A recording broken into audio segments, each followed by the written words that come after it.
వర్షాకాలంలో, చలికాలంలో ఇలా వేడి వేడిగా రసం పెట్టుకొని, వేడి వేడి అన్నంలో రసం వేసుకొని, కాస్త నెయ్యి వేసుకొని, పక్కన ఆమ్లెట్ పెట్టుకొని, లేదా చికెన్ ఫ్రై పెట్టుకొని తింటూ ఉంటే అలా లోపలికి వెళ్తుంటే హాయిగా ఉంటుంది.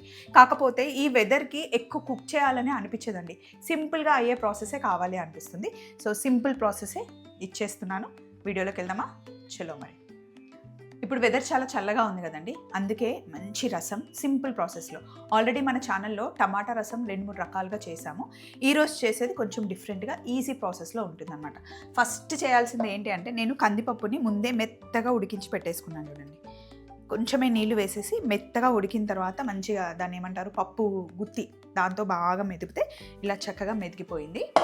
అండ్ పొయ్యి మీద గిన్నె పెట్టాను. ఇది కొంచెం వేడయ్యే లోపల చిన్న ప్రాసెస్ అదేంటి అంటే, మిక్సీ జార్లో కొంచెం వెల్లుల్లి వేసాను, మిరియాలు, ఒక పచ్చిమిర్చి, కొత్తిమీర, ఇందులో ఉప్పు వేసి ఫస్ట్ దీన్ని మనం మిక్సీ పడతాం. కచ్చాపచ్చాగా మిక్సీ పట్టాలి. ఇలా కచ్చాపచ్చాగా ఫస్ట్ మిక్సీ పట్టిన తర్వాత పొయ్యి మీద గిన్నె పెట్టా కదా, ఇందులో ఆయిల్ వేసుకున్నాం. కొంచెం ఆయిల్ పడుతుంది. నూనె కాస్త వేడెక్కిన తర్వాత కొన్ని ఆవాలు, కాస్త జీలకర్ర, ఎండుమిరపకాయలు, కరివేపాకు వేసి మంచి కలపండి. ఇందులోనే పచ్చిమిర్చి, చిన్న ఉల్లిపాయ పొడుగా కట్ చేశాను. అలాగే సాంబార్ ఉల్లిపాయలు ఉంటే వేసుకోండి, బాగుంటుంది మధ్య మధ్యలో రసంలో తగులుతూ. నా దగ్గర ఉన్నాయి కాబట్టి వేసాను. వీటిని కొంచెం కచ్చాపచ్చాగా వేగనివ్వాలి.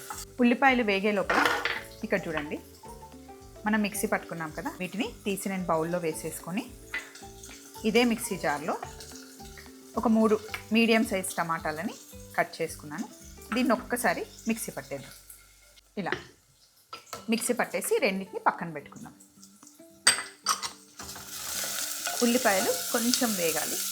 ఉల్లిపాయలు వేగిన తర్వాత వెల్లుల్లి, కొత్తిమీర, పచ్చిమిర్చి, మిరియాలు వేసిన ముద్దని వేసేసి నూనెలో కొంచెం వేగనిద్దాం. ఇప్పుడు ఇందులో కాస్త పసుపు వేద్దాం.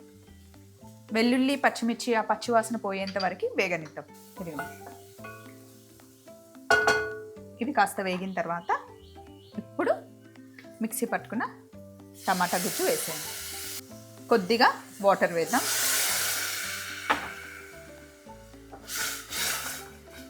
టమాటాలో ఉండే ఆ పచ్చివాసన పోయేంత వరకు కాస్త ఉడకనిద్దాం. అలా టమాటా మొత్తం ఉడుకుతూ ఉన్నప్పుడు కొంచెం చింతపండు నానబెట్టుకున్నాను. ఈ చింతపండు గుజ్జు కొంచెమే, ఎక్కువ చింతపండు తీసుకుంటే మళ్ళీ పుల్లగా అయిపోతుంది. టమాటాలు కూడా వేసాం కాబట్టి ఈ చింతపండు గుజ్జుని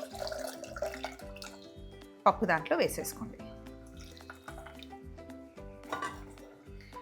ఇది మొత్తం ఇలా మిక్స్ చేసేసి ఉడుకుతున్న టమాటా మిశ్రమంలో వేసేయండి. మనం చేస్తుంది రసం కాబట్టి పల్చగా ఉంటుంది. మొత్తం వేసేసి ఒకసారి బాగా కలిపి బాగా మరగనివ్వాలి. మరగడానికి మనకు ఒక 5-6 నిమిషాలు పడుతుంది. బాగా మరుగుతూ ఉంటే కిచెన్ అంతా గుమగుమలాడిపోతుంది. ఒకసారి మరగడం స్టార్ట్ అయిన తర్వాత అందులో కొంచెం ధనియాల పొడి వేసుకుందాం. ఇలా బాగా మరగాలన్నమాట. ఇందులో మీరు మళ్ళీ కారం వేయాల్సిన అవసరం లేదు.